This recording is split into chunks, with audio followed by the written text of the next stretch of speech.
Caribbean Newsline is brought to you by the Barbados Tourism Marketing, Inc.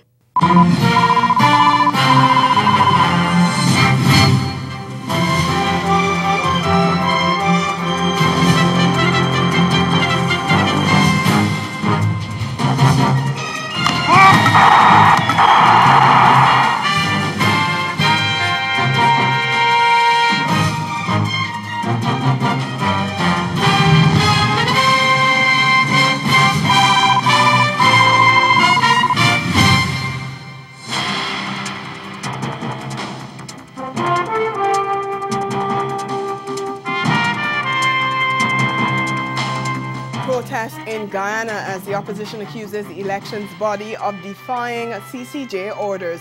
Our top story in Caribbean Newsline for Friday, July 19th. From the CMC News Center in Bridgetown, I'm Dawn Paris. Good evening. On the eve of the start of house-to-house voter registration in Guyana to create a new voters list, the opposition People's Progressive Party, PPP, staged a protest outside the Guyana Elections Commission, GECOM, demanding that the registration process be cancelled. Riot police were called to the area after barriers had been pushed aside during the Friday morning protest. Former Government Minister Clement Rohi, who was part of the protest, told reporters that GECOM appeared to be acting against the consequential orders handed down by the CCJ earlier this month. The CCJ on June 18th validated the December 21st, 2018 passage of a no-confidence motion against the government and ordered that elections be held in accordance with the Constitution.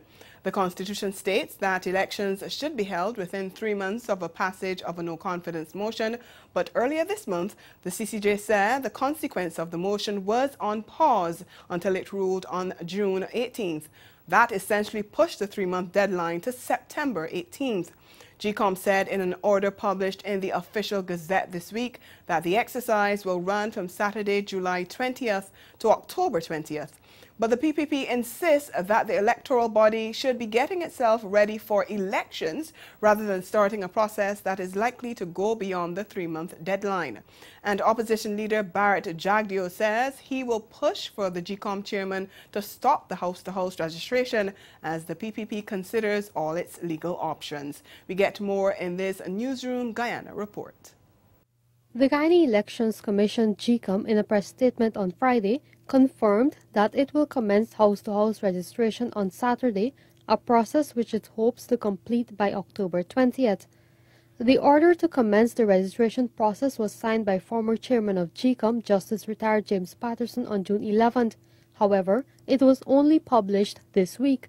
At a massive protest on Friday, opposition leader Barrett Jagdeo continued his argument that the registration exercise is in defiance of the Constitution of Guyana and the Caribbean Court of Justice. He said he's hoping that the new chair of the Elections Commission will heed advice and stop the registration process. We will ensure that when the new chairperson is in place, and we hope that we have a chairperson that will respect the ruling of the court, that this activity could easily morph back into claims and objections. The opposition leader and President David Granger are currently engaged in an informal process to select the new chair of GECOM. The president has since found 4 persons who are not unacceptable to be included in the final list of 6 to be submitted to him. The opposition leader has submitted 4 additional names to be considered in the informal process by 2 teams representing the leaders. Meanwhile, Jagdeo threatened to file contempt of court proceedings against the Chief Elections Officer Keith Lowenfield for moving ahead with the registration process. As a serious party, we will observe on the ground, field scrutiny for every activity. We're not going to be caught flat-footed. Our purpose is winning the elections whenever they're called, and the PPP is ready for that. So whenever they're called. We have to follow the process until it's stopped, but it's illegal now what Lowenfield is doing. GECOM said the decision to hold the registration exercise is also in keeping with the decision of the Commission on 19th of February 2019. Upon conclusion of this exercise, a new National Register of Registrants database will be created. Subsequently, the official list of electors will be extracted for the purpose of conducting general and regional elections. Cheatham said while the Commission is undertaking the registration exercise, concurrent operational activities for the preparations of general and regional elections are also underway. Well, the opposition leader is not only unhappy with election officials, but he's disappointed with CARICOM by what he says is its silence on the issues in Guyana. Jagdeo said he met recently with CARICOM Secretary General Ambassador Erwin LaRocque and expressed his concerns, but there appears to have been no movement from the regional body to have its voice heard. He insisted that CARICOM needs to speak up, as he charged that the credibility of the grouping and its respect for the decisions of regional institutions are at stake. I'm surprised I have not seen even a statement coming from CARICOM as yet, because this is a regional institution that we work to establish. And if the region cannot respect the decision of a superior court within that it created as an organ of regional integration, then the region would be found lacking. And we cannot be busy sending missions to Haiti when they have an interruption of constitutional rule, or Venezuela when they have a breakdown of democratic order. And here in Guyana, which is the headquarter state of CARICOM, ignore that you have a government now in office that is illegally there because elections ought to have been held since March 21st. And where the court has now ruled they must comply with the Constitution and they're a caretaker government, and ignore the fact that this government is not complying with the order of the court and just sit by and not say anything about it. I'm frankly speaking very, very disappointed in CARICOM. Staying in Guyana, the opposition PPP's presidential candidate Irfan Ali on Friday vowed to remain in the race, although he could potentially have to defend himself against fraud charges in the local courts. A high court recently ruled that he must face trial in the magistrate's court for allegedly conspiring to defraud government of 174 million Ghana dollars by selling land below its valued price. Ali says he will appeal the decision by Justice Franklin Holder. In January, while he was preparing to travel to Canada, the Canadian High Commission in Trinidad informed him that he was barred from traveling to that country because of the court proceedings. Ali told Demerara Waves Online that he will stand up for the people of Guyana and his party to ensure the PPP is victorious in the next election. But he has failed to address questions about the authenticity of his academic credentials, which is part questions about whether he has the integrity to run against current President David Granger. Over in Jamaica, the Office of the Director of Public Prosecutions, DPP, says an investigation involving former Education Minister Roel Reid has uncovered possible breaches of criminal laws. Investigators also found administrative breaches and possibly 2 common law offenses. TVJ's Herman Green reports. The legal opinion presented by 4 senior prosecutors in the DPP's office was sent to the Financial Investigations Division, FID, on Thursday. DPP Paula Llewellyn says, in addition to the legal opinion, the detailed 13-page document includes guidance and recommendations. She says, to date, examinations of the available material provided by the investigators has revealed possible administrative breaches and conduct which may have contravened 4 criminal statutes. Additionally, she says there may be administrative breaches that may have contravened possibly 2 common law offenses. She noted, however, that while her office can make recommendations to investigate entities, to prosecute individuals, or indicate that there is insufficient material to mount a viable prosecution, make decisions about whether to arrest and charge and place any matter before the court.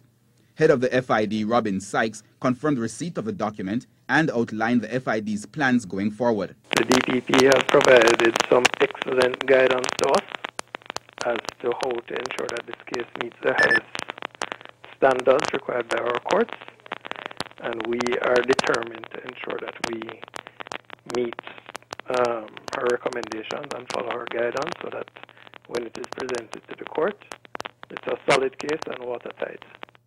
Ms. Llewellyn says thereafter, the decision to prosecute is guided by time-honored protocols which her office has to be mindful of in the public interest and that there is sufficient evidence. The FID contacted the DPP's office several months ago in relation to the investigation at the Education Ministry.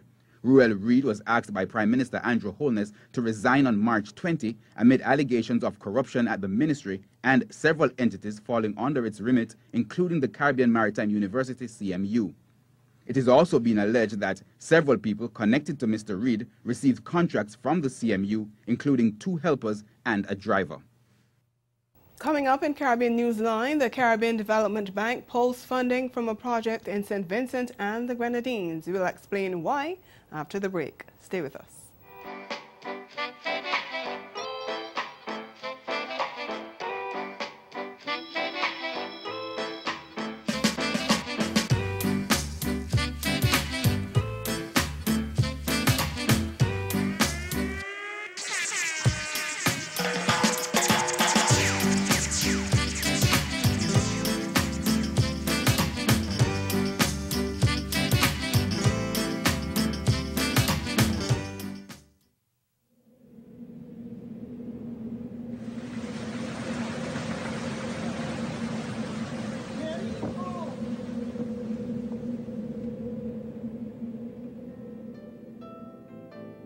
When you think of what we went through with Hurricane Irma, you had to be able to recognize what are the things we need to do to cope with the aftermath.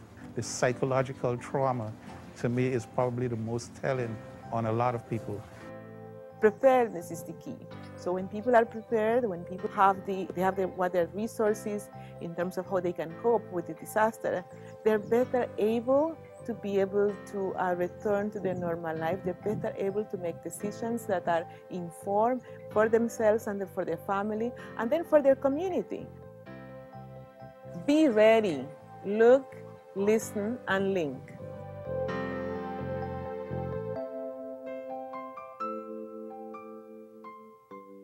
So former Vice President Joe Biden is the front runner by a very wide margin in the way too early race for the 2020 Democrat Party nomination for president.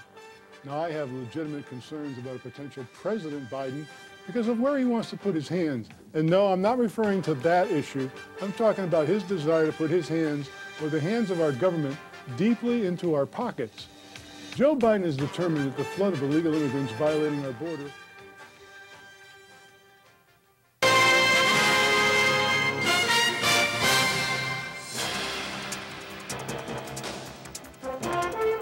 The Caribbean Development Bank, CDB, has withdrawn funding for a project in St. Vincent and the Grenadines following an objection from a contractor. The CDB cancelled financing for the Yarra-Bacqua River Defense Project and instructed the Ralph Gonsalves government to repay with interest any money already withdrawn for the project. The decision by the CDB to withdraw finance came after an investigation triggered by a September 14, 2018 letter of objection to the island's chief engineer. In his letter of objection, Cameron Balcom, managing director of Bally and Bally Investments Limited, complained about the award of the contract to Reliable Construction Limited, another local firm whose bid for the project was $1.4 million EC. And in a May 23, 2019 letter to Balcom, Monica LeBennett, Vice President Operations of the CDB, said the bank had conducted a thorough review of the procurement process of the award of the contract and has declared misprocurement and would not be financing the contract. According to the relevant guidelines, the CDB does not finance expenditures for goods, works and services which have not been procured in accordance with the agreed provisions in the financing agreement and as further elaborated in the procurement plan. This week in Newsline Entertainment, St. Lucia records a successful carnival despite concerns about indecency. And Antiguan Calypsonians prepare for the quarterfinals of their competition, and Tobago celebrates its national heritage. Marie-Claire Williams has the details.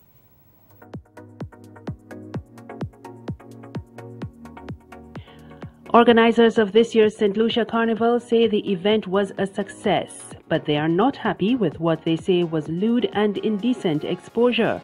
Chairperson of the event, St. Lucia, Agnes Francis, says she was also concerned at the level of nudity on the road. This is not what our carnival is about. I don't mind the merriment, I don't mind adult behavior, but when you have spectators who are not able to view the event, not able to take the children to view the event, there is something that we have to do. We can't just put our hands up and say, this is the way of the world, this is the way it's going. I'm not a prude, but I think that we have a responsibility as adults to ensure that the carnival product is at a palatable level for children to at least spectate and view. I have no moral authority to make any decision on how people dress, how people behave. What I am concerned about is the breaking of the laws of St. Lucia and the police having a responsibility to do their duties. There was nudity during Carnival, and this is not acceptable. Over in Antigua, Calypsonians will compete in the quarterfinals this weekend. Ahead of the competition, there was some controversy as some Calypsonians took legal action to get the judges' score sheets. Chairman of the Antigua and Barbuda Festivals Commission, Maurice Merchant, says they have been receiving the score sheets since earlier this week. But the head of the Wadadli Kaiso Collaborative, Eugene Silcott, says artists need access to their score sheets. And it's very important that an artist receive the score sheet because you need to know and plan for the next competition. You need to know what the comments of the judges, your scores. So if in any case you might need to change a song or maybe add another verse to it and so. Tobago kicked off its annual Heritage Festival this week. The event has been staged for the past 32 years. Chief Secretary of the Tobago House of Assembly, Kelvin Charles, told the opening ceremony the festival is an authentic learning experience. To better understand our essence and identity as a people, to attain greater knowledge of self, and to encourage research into our collective history. As we continue to navigate an ever-increasing globalized world, the search and the preservation of such knowledge should not be viewed as mere routine. Marie-Claire Williams, Newsline Entertainment. Ahead in Newsline Sport, Jamaica beat Zimbabwe at the Netball World Cup to avoid a low-place finish. We'll be right back.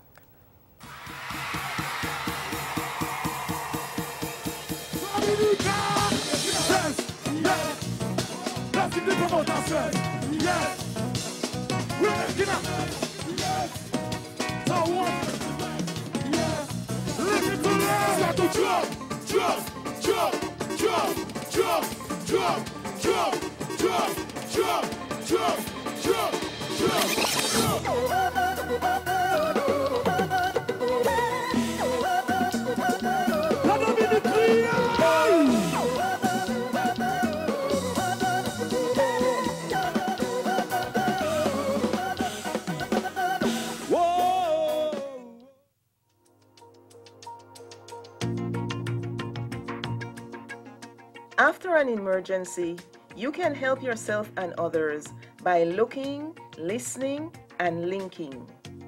Looking because you want to see if the person has some signs that is in distressing. Looking for the symptoms, how best you can support the person. And then listening, because listening is very important. Listening with your ears, listening with your eyes. If you do that well, then you'll be able to link them to the appropriate resources. Be ready, look, listen, and link.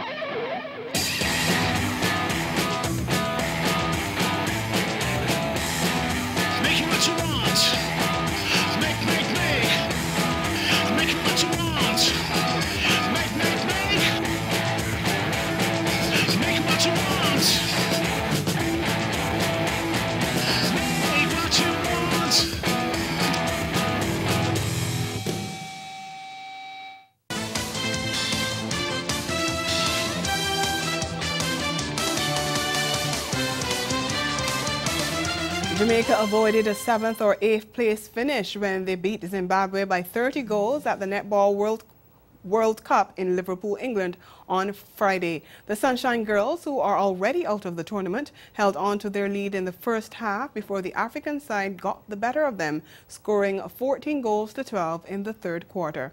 The Jamaicans bounced back in the final quarter, though, adding 18 goals to finish with 77 over Zimbabwe's 47. Let's take a look at Friday's playoff. Doing a good job just squeezing all the pressure here ball side. There's no easy opening. The big swing comes to find some free space. It's hard work.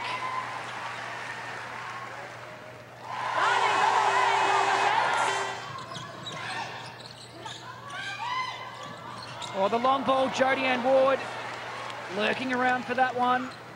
And the fast break from the Sunshine Girls as well. Over the top to Fowler.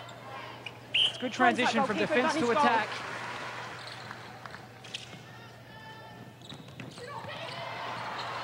Always dangerous to bounce past going away from the ball. Advantage, contact centre and offside. That's a well-placed feed into the free side.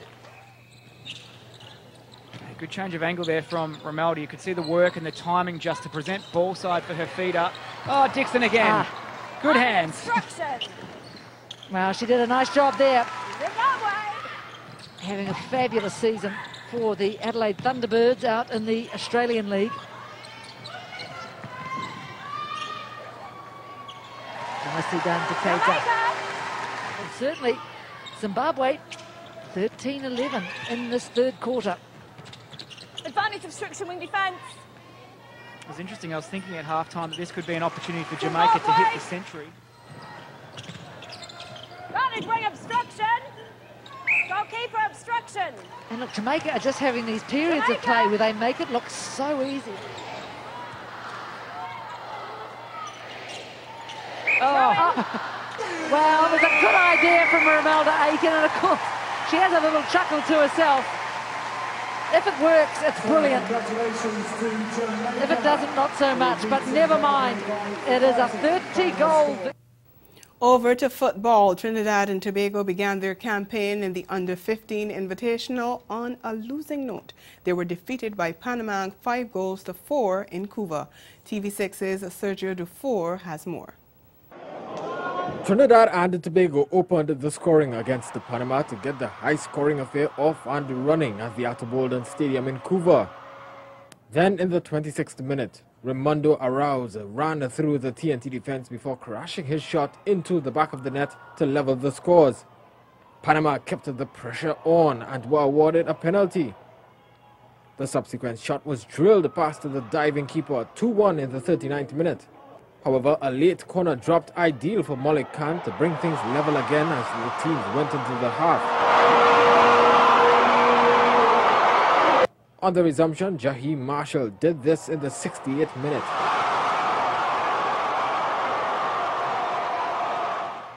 "3-2, what a goal!" Panama struck back in quick time, literally a minute after, to bring the scores back level again. And then they went forward 4-3 with some wonderful passing. TNT would concede another and fall 2 goals behind the post to save them the first time before the second was scored, 5-3. The home team was still being cheered on though, and Nathaniel James would answer in the 86th minute. What skill and precision at the under-15 level. 5-4. That's how the game would end, as TNT could not find the equalizer. The hosts play Venezuela next, who lost to Mexico 2-0 in the opening encounter. A 26-year-old Bermudian footballer has been jailed for 5 years by a Supreme Court judge for causing the death of a man when he punched him last year.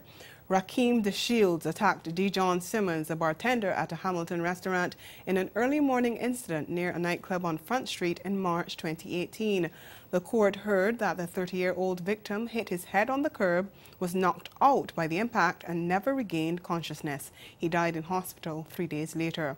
DeShields, a player with top club side PHC Zebras, pleaded guilty to a charge of manslaughter in April and appeared for sentencing on Friday.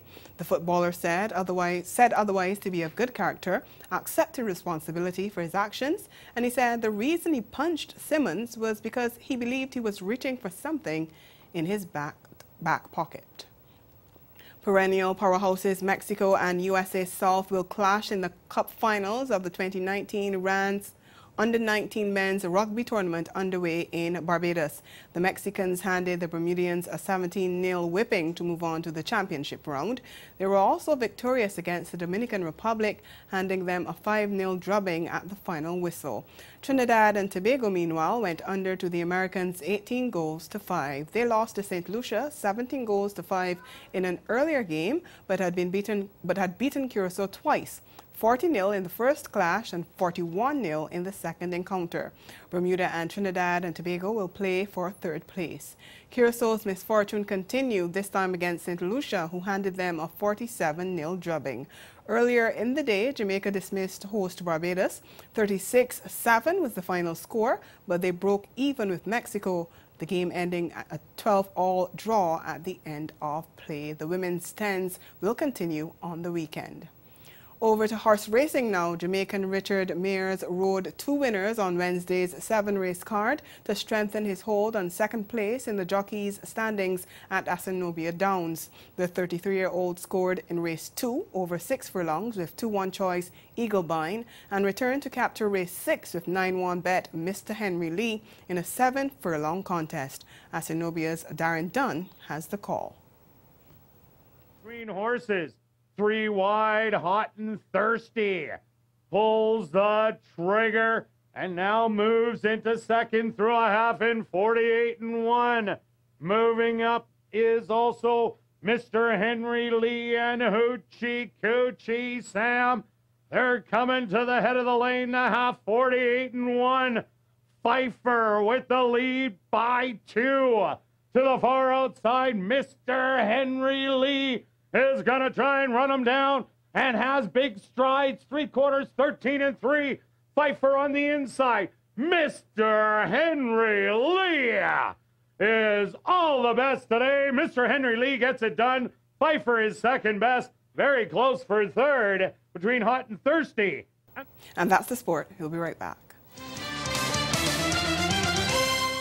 Caribbean Newsline is brought to you by the Barbados Tourism Marketing Inc.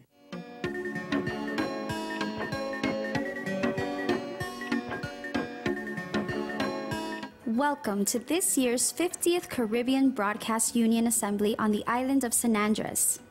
San Andres is a small archipelago located in between Jamaica and Panama in the western Caribbean Sea. A lush, exotic island rich in culture, history, gastronomy, and breathtaking scenic views. Known for its beaches and 7-colored crystalline waters, the island of San Andres will be proudly hosting this year's event. CBU members will enjoy top-of-the-line accommodations for an unforgettable experience in San Andres, connecting Caribbean nations through this year's 50th edition of the CBU Assembly.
Again, the major developments of this day: protests in Guyana as the opposition accuses the elections body of defying CCJ orders. And in sport, Jamaica beat Zimbabwe at the Netball World Cup to avoid a low-place finish. And that's Caribbean Newsline. For news and sport around the clock, subscribe to CanadaNews.com, and for more of our programming, log on to CaribVision.tv and check out our YouTube channel. We'll be back here again on Monday, but from all of us at CMC News, thank you for watching and have yourselves a good night and a safe weekend.